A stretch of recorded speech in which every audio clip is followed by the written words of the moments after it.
হরপ্পা মহেঞ্জোদারো সভ্যতার সময় কেমন ছিল সেই লিপি? চলল খোঁজ, এক নিরন্তর গবেষণা। আজকে দাঁড়িয়ে সেই ৪,৫০০ বছর আগেকার মানুষের সঙ্গে মানুষের যোগাযোগের মাধ্যমকে আবিষ্কার। ১০০ বছর আগে প্রত্নতত্ত্ববিদরা মাটি খুঁড়ে পেয়েছিলেন পোড়ামাটির শিলমোহর আর ট্যাবলেট।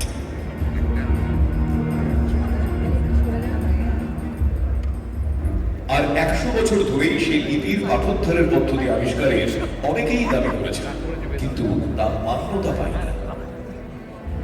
বিশ্ববিখ্যাত নেচার পত্রিকায় প্রকাশিত এক গবেষণাপত্র সারা ফেলল বিশ্বজুড়ে। সেই গবেষণাপত্রই দেখালো আলোর দিশা। তিনি দাবি করলেন, সিন্ধু লিপি কোনো বানান করে লেখা লিপি নয়। আর্টিফিশিয়াল ইন্টেলিজেন্স ব্যবহার করে তার পাঠোদ্ধারের পদ্ধতি প্রথম দেখালো ১০ লক্ষ বর্গ কিলোমিটার জুড়ে ছড়ানো এই সভ্যতার জটিল অর্থনীতিকে সামলাতে একটি বাণিজ্যিক লিপির ব্যবহার করা হয়েছে। এই গবেষণা তিনি দিনের পর দিন একা হাতে কারো সাহায্য ছাড়াই চালিয়ে যাচ্ছেন। তার এই আবিষ্কার আজকের প্রযুক্তি নির্ভর পৃথিবীর সঙ্গে সেতু বন্ধন ঘটাবে হারিয়ে যাওয়া এক সভ্যতার। পাশাপাশি সিন্ধু লিপির পাঠোদ্ধার প্রাচীন ভারতীয় উপমহাদেশের বিজ্ঞান চিন্তা ও প্রযুক্তিগত চিন্তার সম্পর্কে অনেক নতুন তথ্য এনে দেবে, দেখাবে আলোর দিশা। সেই স্বপ্নকেই সত্যি করতে তিনি এগিয়ে চলেছেন। তিনি বহদা অংশুমালী মুখোপাধ্যায়। তাকে নক্ষত্র সম্মানে সম্মানিত করতে পেরে আমরাও সম্মানিত।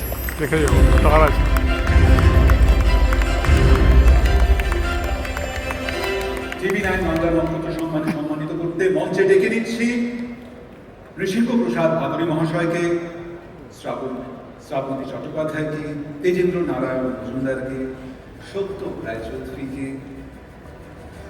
ডক্টর সোমনাথ চট্টোপাধ্যায়, দেবাশিস দত্ত মহাশয় এবং চিরঞ্জিত ভট্টাচার্য মহাশয়। মঞ্চে আমন্ত্রণ জানাচ্ছি শ্রীমতী বহদা অংশুমালী মুখোপাধ্যায়।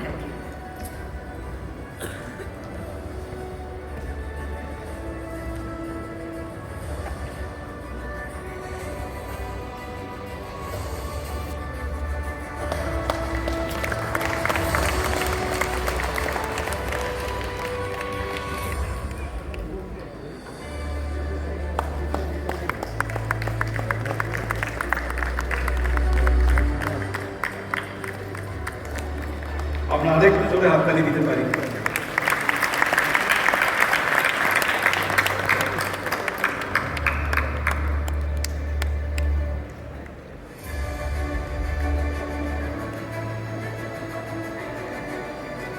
অনুরোধ করব বহদা অংশুমালী মুখোপাধ্যায়কে কিছু বলার জন্য।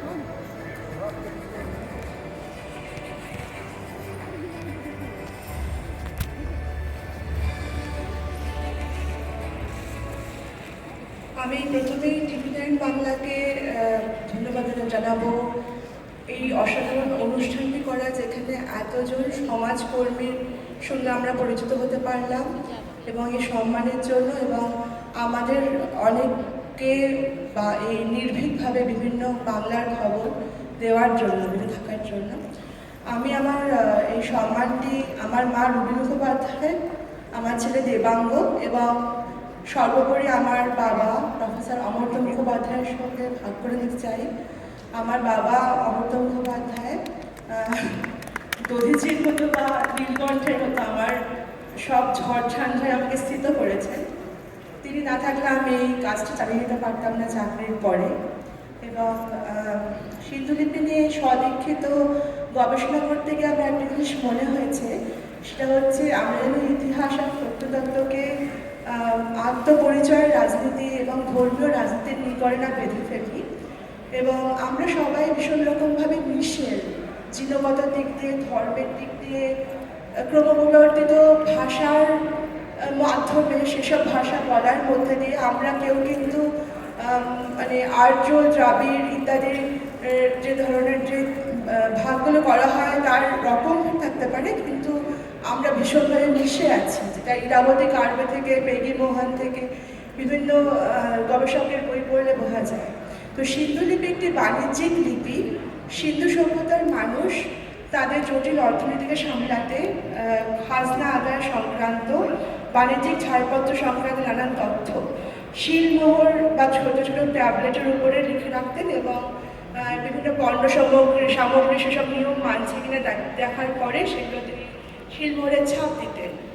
তো এই লিপি যদিও বাণিজ্যিক, তাতে সিন্ধু সভ্যতার মানুষের তখনকার দিনের অসাধারণ প্রযুক্তিগত চিন্তা, বিজ্ঞান চিন্তা, ধর্মচিন্তা সমস্ত মিশে আছে। কারণ লিপিগুলি যেহেতু বানান করে লেখা নয়, প্রতীকের মাধ্যমে লেখা, সিম্বলের মাধ্যমে লেখা, যেরকম আপনারা ট্রাফিক সিগন্যাল দেখেন বা বিভিন্ন জায়গায় হলমার্ক সিম্বলের কিছু কিছু মানে আমরা বুঝতে পারি সেই সবে। সুতরাং তাদের যে অসাধারণ সিম্বলিক ওয়ার্ল্ড, যে তাতে যখন আমরা প্রবেশ করবো, তাকে যেন আমরা শুধু কোনো ধর্মের মন্ত্র পড়ার আরোপিত চেষ্টার মাধ্যমে আমরা যেন তাকে উপেক্ষা না করি।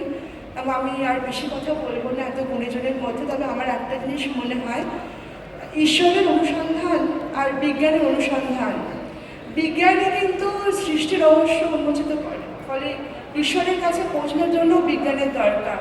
তো আমার একটা জিনিস মনে হয় যে যারা বিজ্ঞানকে মানেন না তারা হচ্ছেন আসল নাস্তিক। তো আমি আমার ক্ষুদ্র জীবনে বিজ্ঞান মনস্কতার মাধ্যমে যতটুকু পারি আমার কাজটুকু করে দেওয়ার চেষ্টা করব। ধন্যবাদ। অসংখ্য